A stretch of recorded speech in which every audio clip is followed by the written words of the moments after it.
దేవునితో ఒక 2 కోట్ల సంవత్సరాలు ఉండి ఇంకొద్దులే అన్నా సరే లాస్ నీకు. Should live with God forever and ever and ever. ఈ సంబంధం ఎలా వస్తుంది? How does this relationship come? ఈ సంబంధం ఎలా వస్తుందంటే, దేవుణ్ణి ఆరాధించేవారు దేంతో ఆరాధించాలంట? ఆత్మతో, సత్యం. So this kind of relationship comes by spirit and truth. Hallelujah. అయితే ఈ సంబంధమైన ప్రార్థనా జీవితానికి దేవుడు కొన్ని పరీక్షలు కూడా పెడతాడు. He will test you. ఆ లోతైన సంబంధము తీసుకెళ్తాడు. ఒక్కొక్కసారి నీ పరిస్థితులను ఎలా మారుస్తాడంటే, ఇక నీకు ఏ ఆధారం లేదు, దేవుడే ఆధారంలాగా మారుస్తాడు.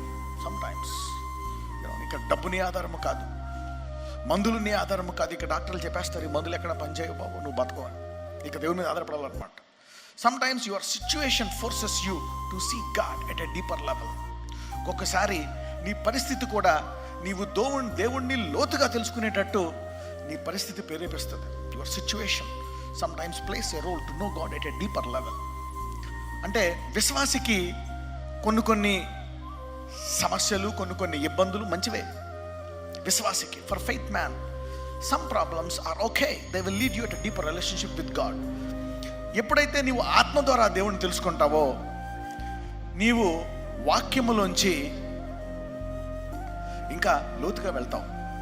అదే దేవుడు, వాక్యముతో మాట్లాడిన దేవుడు నీకు ప్రవచనాలు ఇస్తాడు. ఏమిస్తాడు? Prophecies. Prophecy is a personal word to you.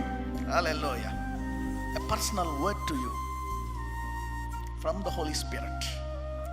తర్వాత ఇంకా లోతుగా వెళ్ళాలంటే నీకు దర్శనాలు ఇస్తాడు. Hallelujah. He will visit. అవునా? ఇంకా లోతుగా వెళితే దూతలను ఇస్తాడు. Hallelujah. Angels. He will send angels. ప్రవక్తలను పంపిస్తాడు. Prophets. He will use prophets. అభిషేకింపబడినటువంటి దైవజనులను నీ దగ్గరికి పంపిస్తాడు.